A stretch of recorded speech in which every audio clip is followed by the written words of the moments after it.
Vamos todos nesse momento nos conectar com os céus e pedir a bênção do Senhor para a nossa vida. Oremos. Pai amado, Pai querido, em Tua presença nos encontramos nesse dia aqui neste lugar.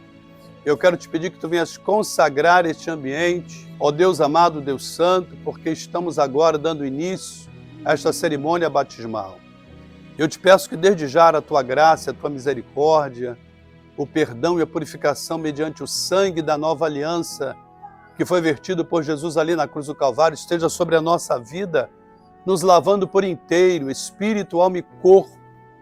Que todo o nosso ser agora, Senhor, seja inundado pela Tua presença renovadora, Tua presença santificadora. E eu te peço que cada vida que aqui se encontra, do menor ao maior, da criança ao adulto, seja tocado pelo Teu Espírito. Eu quero já colocar os Teus filhos, que daqui a pouco estarão descendo as águas do batismo em Tuas mãos, e que Tu venhas fortalecê-los na fé a cada dia, firmá-los neste propósito. Ó Deus amado, Deus santo, que Tu mesmo já tem colocado em seu coração. Afasta toda interferência, que todo espírito contrário, que tudo que não procede de Ti seja removido do nosso meio, em nome de Jesus. Que apenas os Teus anjos sejam acampados entre nós para serem ministradores, como diz a Tua palavra, em favor daqueles que hão de herdar a vida eterna. E eu oro assim no nome de Jesus. Vamos fazer uma leitura? Eu quero que você pegue a sua Bíblia e abra no Evangelho de São Mateus. Mateus, capítulo de número 28, primeiro livro do Novo Testamento. Vamos ler a partir do versículo de número 18, Mateus 28, 18. E você que tem Bíblia está ao lado de quem não tem, por gentileza, compartilhe aí com os irmãos, para que todos possam acompanhar, fazer acompanhamento dessa leitura. Diz assim, ó: E chegando-se Jesus, falou-lhes dizendo, é-me dado todo o poder no céu e na terra. Portanto, ide fazer discípulo de todas as nações, batizando-os em nome do Pai, e do Filho, e do Espírito Santo, ensinando-os a guardar todas as coisas que eu vos tenho mandado. E eis que eu estou convosco todos os dias, até a consumação do século. Amém? Essa é a palavra introdutória para este momento que nós estamos aqui, porque a nossa proposta nesse dia é justamente esta. É fazer esta ordenança de Jesus. Podemos tomar assento? Para quem não sabe, o batismo, ele é um testemunho público. O batismo é um testemunho público dado por todos aqueles que se submetem a esta ordenança, mas ele reflete algo que já aconteceu no íntimo, no interior de cada um, no momento da conversão. Dizendo isso de outra maneira, o batismo é a representação exterior de algo transformador que já se deu no íntimo de todo aquele que recebeu a Jesus Cristo como seu único e suficiente Salvador. Costumamos dizer que o batismo por si só ele não tem poder de salvação.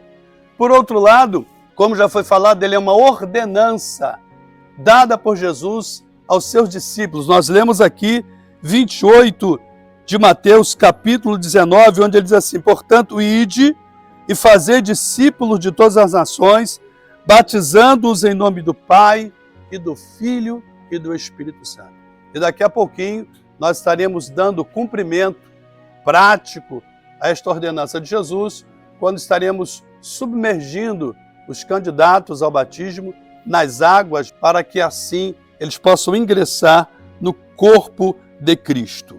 Foi uma ordem que Jesus deu a todos os seus discípulos para que na propagação do Evangelho, na anunciação da sua mensagem salvadora, eles pudessem conquistar, angariar novos seguidores para o reino de Deus. Que neste dia isso venha se cumprir na vida desses irmãos que aqui estão e, por extensão, aqueles outros que porventura ainda não puderam ser incluídos hoje ou não podem ser incluídos hoje no batismo, possam assim brevemente também estar fazendo parte deste grupo de seguidores, desse grupo de discípulos. Jesus disse assim, ó, ide, fazei discípulos. E o que é um discípulo? Um discípulo nada mais é do que um aluno. Um discípulo é um aprendiz. Um discípulo é um seguidor. Discípulo de Jesus é aquele que propôs no seu coração, a partir do momento da conversão, seguir nas pisadas do Mestre. Os senhores que neste dia estarão sendo submergidos nas águas, estão se tornando, por conta disso, discípulos de Jesus Cristo. Portanto, discípulo é todo aquele que se tornou aluno do Mestre. Jesus disse assim no Evangelho de São Mateus, capítulo 11, versículo de número 29. Tomai sobre vós o meu jugo e aprendei de mim, que sou manso e humilde de coração. Veja, ele diz, aprendei de mim. Por quê? Porque ele é o mestre, ele é o professor. O discípulo, por sua vez, é seu aluno. Então, ser discípulo de Jesus é ser aluno, é ser aprendiz, é ser seguidor, mas é também ser um imitador de Jesus Cristo, obedecendo a sua santa palavra em cada momento da sua vida. Eu espero que isso fique bem claro para alguns dos irmãos que estão aqui nesse dia. Eu separei aqui algumas características de um verdadeiro discípulo de Jesus, porque eu disse que o discípulo, ele é aquele que tomou a decisão de seguir a Jesus Cristo. É aquele que tomou a decisão de entregar a sua vida para Jesus e, a partir daí, permitir que o Senhor seja o comandante, seja o dirigente, seja o guia da sua vida. E é neste contexto que o discípulo de Jesus precisa evidenciar algumas características que eu separei aqui para os senhores, óbvio que não são todas, mas que eu reputo importantes. E a primeira característica está lá em João capítulo 8, versículo 31, onde Jesus disse assim, se vós permanecerdes na minha palavra, verdadeiramente sereis meus discípulos. Então a primeira característica de um discípulo verdadeiro de Jesus é que ele permanece na palavra de Deus. O discípulo de Jesus tem como característica a sua permanência. O que é permanecer na palavra de Deus? Permanecer significa alicerçar toda a sua vida, é pautar a sua vida, toda a sua maneira de pensar, de sentir e agir, agora de acordo com os mandamentos da palavra, porque nós sabemos que a palavra é a bússola que vai orientar, que vai direcionar toda a nossa maneira de viver. O salmista já disse assim há muito tempo, lâmpada para os meus pés é a tua palavra e luz para o meu caminho. Então esta palavra, que é a palavra de Deus como um todo, ela é o nosso, usando um linguajar que é bem popular, bem presente, né, nesse mundo de tecnologia, ele é o nosso GPS espiritual. E, diferentemente do GPS humano, que muitas das vezes nos joga para algumas furadas, a palavra de Deus nunca vai nos levar para o caminho mau, nunca vai nos levar para o caminho ruim. Ela sempre vai nos levar para o caminho do bem, para o caminho certo, para o caminho de Deus. Então, a primeira característica do discípulo é essa, é permanecer, permanecer. O discípulo de Jesus é aquele que vive de acordo com os mandamentos da palavra de Deus. Eu quero enfatizar isso, porque não há verdadeiro seguidor de Jesus Cristo sem Bíblia, sem palavra. Este livro é o nosso manual de fé e de prática. É a regra que vai conduzir-nos neste mundo de uma maneira alinhada, em sintonia, em harmonia com a vontade de Deus, tendo em vista que a Bíblia é a revelação da vontade de Deus para a nossa vida. Em segundo lugar, em Mateus 16, 24, Jesus disse assim, quem quiser vir após mim, ou seja, ser meu seguidor, negue-se a si mesmo, ou renuncie-se a si mesmo, tome a sua cruz e siga-me. Portanto, o discípulo de Jesus é aquele que vive em renúncia de si mesmo. O que é renunciar a si mesmo? É abrir mão da sua própria vontade para aderir, para vivenciar, para praticar a vontade de Deus, porque nós sabemos que a vontade de Deus é sempre a melhor. Por mais que achemos nos nossos conceitos e lógicas humanas que aquilo que queremos seria o melhor para nós, todavia todos nós sabemos que a capacidade do homem ela é sempre limitada. A nossa visão ela é restrita. Muitas das vezes não conseguimos enxergar dentro de uma colocação metafórica, um palmo além do nosso nariz. Deus é o Deus que vê infinitamente mais. Ele vê o além. Por isso ele sabe o que é melhor para mim e para você. Muitas pessoas nos nossos dias têm vivido uma vida de altos e baixos, uma vida até de ruína, de destruição, seja do ponto de vista moral, seja do ponto de vista espiritual e até literalmente por estarem rejeitando a vontade de Deus para a sua vida. Quando nós entendermos que a vontade de Deus é a melhor, que Deus tem o melhor para nós, e abraçarmos essa vontade e vivermos nesta vontade, nós aí iremos perceber e entender que verdadeiramente vale a pena ser um discípulo de Jesus. Então, de novo, o discípulo é aquele que vive em renúncia de si mesmo, ou seja, deixa de viver a sua própria vontade para viver a e na vontade de Deus. E é também aquele que leva a sua cruz e segue a Jesus em todos os momentos do seu viver. Uma terceira característica do discípulo de Jesus, eu gostaria que você dobrasse a sua atenção aqui, por favor. O discípulo de Jesus é manso e humilde de coração. Já citei esse texto aqui, Mateus 11, 29. Jesus disse assim: tomai sobre vós o meu jugo e aprendei de mim, que sou manso e humilde de coração, e encontrareis descanso para as vossas almas. Então nós temos no exemplo do Mestre a lição de mansidão e de humildade.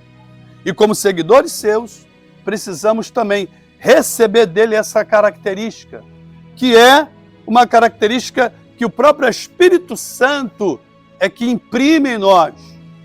O processo da conversão, ou melhor, o processo do novo nascimento, que é aquela transformação operada pelo Espírito de Deus na vida de todo aquele que em Jesus crê, que é descrito pelaquela palavra grega que nós já estudamos, metanoia.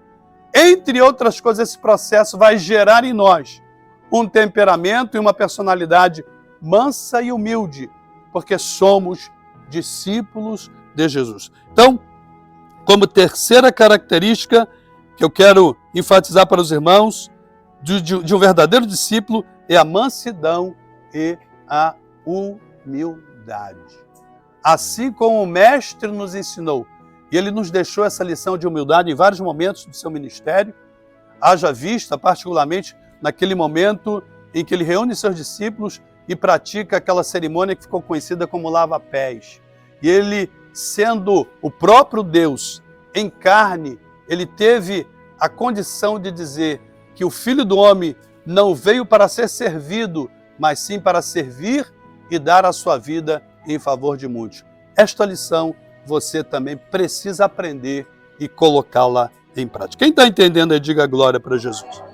E como quarta e última característica, eu disse aqui, o propósito aqui não é esgotar o assunto, obviamente, é apenas dar uma ideia, mas eu achei por bem também enfatizar, é que o discípulo de Jesus deve ser continuamente cheio do Espírito Santo. Não existe vida cristã sem o Espírito Santo. Aliás, ele é o agente transformador.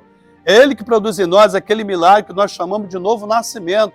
E Jesus disse que quem não nascer de novo não pode entrar no reino dos céus.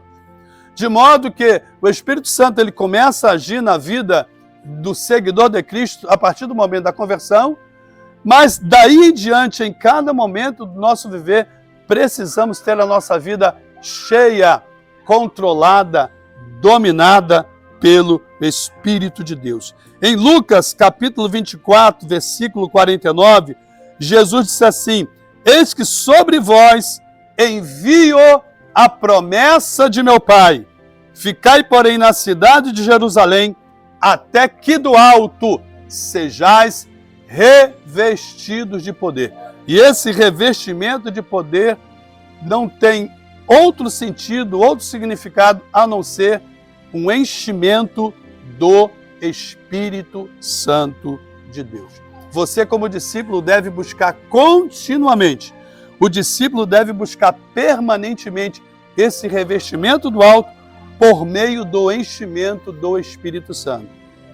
lembrando que é o Espírito Santo, ou o Espírito de Deus, quem vai nos conduzir aqui na terra pelo caminho em que nós devemos andar. Porém, é da nossa responsabilidade buscar continuamente esse Espírito. Em João capítulo 20, versículo 22, ainda dentro do assunto que nós estamos dizendo, assim está escrito, palavras de Jesus, e havendo dito isto, soprou sobre eles e lhes disse, recebei o Espírito Santo. Então, os dois textos lidos, tanto em Lucas capítulo 24, versículo 49, como João 20, 22, estão conectados, porque são sequenciais. Jesus dá uma ordem para aqueles discípulos primeiro, ficai na cidade de Jerusalém, até que do alto seja revestido de poder. Isso veio se cumprir no dia de Pentecostes. E juntando esse texto de Lucas com João, posteriormente Jesus assopra sobre eles e lhes diz essas palavras, recebei a promessa de meu Pai, recebei o Espírito Santo. Em Atos dos Apóstolos, capítulo 1, versículo 5, Jesus falou dessa maneira, João batizou com água, mas vós sereis batizados com o Espírito Santo, não muito tempo depois desses dias. E logo, avançando para o versículo 8 do mesmo capítulo 1 de Atos, ele assim diz, mas recebereis poder ao descer sobre vós o Espírito Santo e sereis minhas testemunhas, tanto em Jerusalém, Judeia e Samaria e até os confins da terra. Então esses quatro textos estão conectados. Lucas 24, 49, João 20, versículo 22, Atos 1 e 5 e Atos 1 e 8. Todos os quatro textos falam acerca do mesmo assunto, da necessidade que todos nós temos de sermos cheios do Espírito Santo e, ao mesmo tempo, de que este enchimento nada mais é do que o cumprimento de uma promessa feita pelo próprio Pai, porque o Pai tem prometido derramar do seu Espírito sobre aqueles que lhe pertencem. Cabe a vocês buscar para a sua vida, e isso diariamente, constantemente, esse enchimento do Espírito de Deus. E para fechar, irmãos, eu quero falar sobre alguns deveres dos discípulos, né? Falamos sobre algumas características dos discípulos, mas precisamos entender que este momento em que vocês estão vivenciando, ele gera, melhor dizendo, uma responsabilidade, porque é um compromisso que vocês estão assumindo diante de Deus e diante das testemunhas. Por isso que o batismo ele é público. Eu comecei dizendo que o batismo ele é um testemunho público. Nós não fazemos um batismo secreto, portas fechadas, porque a essência do batismo, a mensagem do batismo, esse testemunho público dado perante a sociedade de que vocês agora são seguidores de Jesus Cristo. E eu comecei dizendo que justamente por isso, isso vai gerar o quê? Um compromisso e uma responsabilidade adquirido diante de Deus. Daí, por isso, eu separei alguns deveres que todo discípulo de Jesus tem e assume a partir do momento que toma essa decisão, que é voluntária, que é consciente, que é pessoal, que é intransferível. Em primeiro lugar, todo discípulo de Jesus tem o dever de ser fiel até a morte. Apocalipse capítulo 2, versículo 10, a parte final do texto, Jesus vai dizer assim, sê fiel até a morte, e eu te darei a coroa da vida. A fidelidade é um distintivo essencial, vital, de todo discípulo de Jesus. Todo discípulo verdadeiro de Jesus lhe é fiel. E Deus requer, Deus espera de cada um de nós esta característica de fidelidade. Fidelidade até o fim. Fidelidade até o último momento da nossa existência. Quando Jesus diz assim, ser fiel até a morte, ele está dizendo, seja fiel até o último segundo da tua vida. Porque a fidelidade tem uma recompensa. Ser fiel até a morte e eu vou te dar a coroa da vida. Acho que essa é uma boa hora para você dar um glória para Jesus. O segundo dever de todo discípulo de Jesus é viver em paz e em santidade. Hebreus capítulo 12, versículo 14. Eu sei que os senhores, muitos, se não todos, sabem de cor e salteado esse texto, Pode dizer assim, ó, segui a paz com todos. E a santificação, sem a qual ninguém verá o Senhor. Eu não preciso aqui definir paz. Mas todos nós temos o conceito de paz. Não o conceito de paz aí de fora. Porque nós estamos falando da paz deste mundo. Não estamos falando da paz dos homens. Porque a paz dos homens é uma paz transitória, passageira, circunstancial, condicional. Os homens se assentam em uma mesa para assinarem um tratado de paz e uma semana depois rasgam tudo aquilo que foi assinado, porque a paz dos homens, ela é assim, ela é frágil, ela depende de circunstâncias favoráveis.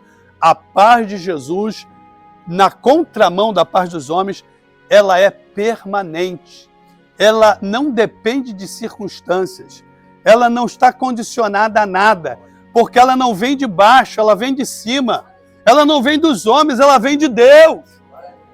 Então ela não depende das circunstâncias exteriores estarem favoráveis para a paz estar presente. Muito pelo contrário, independente daquilo que está acontecendo ao nosso redor, quem tem a paz de Cristo sabe que maior é aquele que está com ele do que aquele que está no mundo, e por conta disso, ele pode descansar o seu coração, sabendo que aquele que prometeu é fiel para cumprir. O salmista descreve essa ideia de paz, em outras palavras, quando diz assim no Salmo 125, verso 1, os que confiam no Senhor, me ajuda aí, são como o monte de Sião que não, mas permanece para sempre. Por que não se abala? Porque está em paz. Paz que está faltando em muitos corações. Paz verdadeira que está faltando em muitas vidas. E por que está faltando? Porque está ausente aquele que é o príncipe da paz. Então, um segundo dever é viver em paz e santidade. O que é santidade? O que é santificação? Santificação é aquele processo que Deus opera na vida do cristão, separando-o de tudo aquilo que é pecaminoso, separando de tudo aquilo que não é da vontade de Deus, que é contrário à vontade de Deus, para que este cristão possa viver em harmonia com o querer de Deus para a sua vida. Deus é um Deus de santidade. Deus é um Deus de santificação. Ele diz assim em sua palavra, sede santos, porque eu sou santo. E o texto mencionado, Hebreus 12, 14, diz assim, segui a paz com todos e a santificação, sem a qual ninguém verá o Senhor. Por isso você tem o dever de viver em paz e santidade. Como terceiro dever que eu quero destacar para os senhores, é o dever de pregar o evangelho e de ser testemunha de Jesus Cristo. Você só está aqui hoje porque alguém um dia pregou o evangelho para você. Isso é verdade na sua vida? Ninguém nasce crente ou cristão. Você pode nascer no lar evangélico. Você pode nascer no lar de salvos, mas isso não te torna um salvo automático. É aí que se costuma dizer, né? Filho de peixe é peixinho, mas filho de salvo não é salvinho. E eu sempre digo lá, a condenação por conta do pecado universal cometida lá no Jardim do Éden, ela se espalhou, ela se estendeu por toda a raça humana. De modo que a condenação do pecado ela é herdada, mas a salvação ela não é herdada. Você não herda a salvação do seu pai, da sua mãe, do seu avô, da sua avó. A salvação ela é adquirida pela fé. Então, diferentemente da condenação do pecado, que ela é herdada, e por conta disso todo ser humano nasce debaixo da condenação do pecado, daí a necessidade de se entregar para Jesus, daí a necessidade de se converter, de entregar a sua vida para Cristo, para que tenha os seus pecados perdoados pelo sacrifício que ele operou lá na cruz do Calvário. Daí a necessidade da pessoa verdadeiramente, pessoalmente, a necessidade de cada ser humano neste mundo chegar aos pés da cruz, diante de Jesus, confessar os seus pecados e recebê-lo como seu único e suficiente Salvador. Então, de novo, a condenação do pecado ela é herdada. Herdamos como pertencentes a essa natureza humana caída, contaminada pelo pecado, por causa lá do primeiro homem chamado Adão no Jardim do Éden, e a Bíblia diz que por causa do pecado de um, todos se tornaram pecadores e, consequentemente, morreram. Todavia, a salvação ela é adquirida, ela é individual. Você precisa se colocar diante de Deus, pessoalmente, confessar os teus pecados e aceitar ou receber a Jesus Cristo como seu Salvador. Então, os senhores só estão aqui porque alguém um dia falou de Jesus para vocês. Porque alguém um dia cumpriu o seu dever como cristão de pregar o Evangelho e de ser testemunha. Nós lemos aqui Atos dos Apóstolos, capítulo 1, versículo 8. Vou dizer de novo. Jesus disse assim, mas recebereis poder ao descer sobre vós o Espírito Santo e sereis minhas testemunhas, tanto em Jerusalém, Judeia, Samaria e até os confins da terra. Então você, como discípulo de Jesus, entenda que tem sobre ti essa responsabilidade de dar testemunho de Jesus Cristo para quem ainda não conhece, e não apenas só de palavras, né? Porque o testemunho cristão ele está baseado apenas naquilo que falamos, ou seja, naquilo que pregamos, mas também no nosso modo de viver. O testemunho cristão também se evidencia pelo seu modo de viver. Como consequência, como desdobramento desse terceiro ponto, um quarto dever dos discípulos é fazer outros discípulos. Ou seja, você foi chamado para ser um multiplicador no reino de Deus. Vou repetir. Você foi chamado para ser um multiplicador no reino de Deus. Eu já li aqui Mateus 28, 19, mas vou ler de novo. Ordem dada por Jesus, momentos antes de retornar aos céus.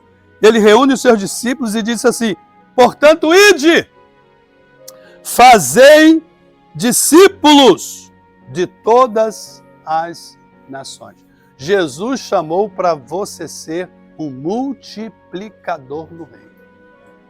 O verdadeiro discípulo é aquele que conquista discípulo, é aquele que gera discípulo, é aquele que angaria discípulo.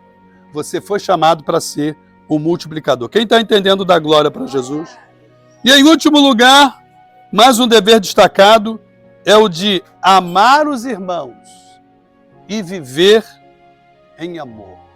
O amor é uma das características essenciais, fundamentais de todo verdadeiro discípulo de Jesus. Em João capítulo 13, versículo 35, Jesus disse assim, olha, Evangelho de São João, capítulo 13, versículo 35, permita-me ler para vocês, diz assim, acompanhem comigo você que puder. Palavras de Jesus. Nisto todos conhecerão que sois meus discípulos, se vos amardes uns aos outros. E em 1 de João, e aí já lá próximo ao Apocalipse, 1 de João, capítulo de número 4, versículos 7 e 8, está escrito assim, amados, amemo-nos uns aos outros, porque o amor é de Deus, e qualquer que ama é nascido de Deus e conhece a Deus. E 8, aquele que não ama não conhece a Deus, porque Deus é amor. Então nós somos chamados também para vivermos, para amarmos os irmãos e vivermos neste amor, que não é um amor humano, né? Estamos falando aqui de um amor superior, um amor sublime, mas que está derramado em nossos corações pelo Espírito Santo que nos foi dado. Paulo diz isso lá em Romanos, capítulo de número 5, versículo 5. E a esperança não traz confusão, porquanto o amor de Deus está derramado em nossos corações pelo Espírito Santo que nos foi dado. Então esses são alguns deveres que todo discípulo de Jesus deve viver e praticar, e eu espero que com a graça de Deus isso também possa ser evidenciado na vida de cada um dos senhores, que daqui a pouquinho estará descendo as águas do batismo. Dito isto, eu vos convido a ficar de pé novamente. Nós vamos estar fazendo mais uma oração. Depois nós vamos nos dirigir ali para o local do batismo. Mas eu quero que todos aguardem, porque, como eu fui informado devido às chuvas de ontem, a comporta aí mais acima foi aberta, então as águas estão fortes. Eu não conheço o local, já vi que tem alguns lugares que são assim meio profundos, vou ter que procurar primeiro um local mais seguro para poder mergulhar os senhores. Ninguém que não for batizado está autorizado a entrar nas águas, ok? Nós vamos continuar nessa mesma sintonia, nessa mesma reverência, porque estou terminando essa parte, mas a cerimônia do batismo vai continuar lá. Depois que a gente concluir tudo, é aí que a gente vai passar para o momento do lazer. Ficou claro para os senhores? Ok? E mesmo assim, depois de uma checagem ali, porque eu já vi que tem alguns lugares profundos e, consequentemente, perigosos, além da própria força da água. Então, feche seus olhos, por favor, mais uma vez, curve a sua cabeça. Deixa eu convidar o nosso evangelista Gilberto para vir aqui, para estar fazendo essa oração, porque daqui nós vamos estar nos dirigindo lá para o batismo. Oremos. Querido Deus, Pai do nosso Senhor e Salvador Jesus Cristo. Glória a Jesus. Querido Deus, nós primeiramente queremos te agradecer. Bendito é o teu nome. Oportunidade, Senhor, a qual tu está nos dando, Pai amado, estarmos unidos e reunidos na tua presença. Pai querido e Pai amado, que tu venha, Senhor, colocar no coração desses que estão sendo batizados hoje. Oh, bendito é o teu nome. Cada dia mais as suas responsabilidades, Pai amado, pelo teu reino, Senhor. Sim, Pai. Pai querido e Pai amado, que o teu Espírito Santo, assim como foi dito pelo nosso pastor, tome conta, Senhor. Glória a Jesus. Que nós não sejamos, Pai amado, somente ouvintes, Senhor, mas praticantes da tua palavra, Senhor. Assim como Jesus falou para Pedro, Senhor, que ele seria pescador. Bendito é o teu nome, Jesus. E assim nós possamos ser, debaixo da tua vontade, Senhor. Que nós sejamos pescadores de homens, pregando a tua palavra, aquele que ainda não te conhece, Senhor. Nos abençoa neste momento, Pai amado. Nós te agradecemos pela tua presença neste lugar. Em nome do teu Filho amado, Jesus. Amém. Amém.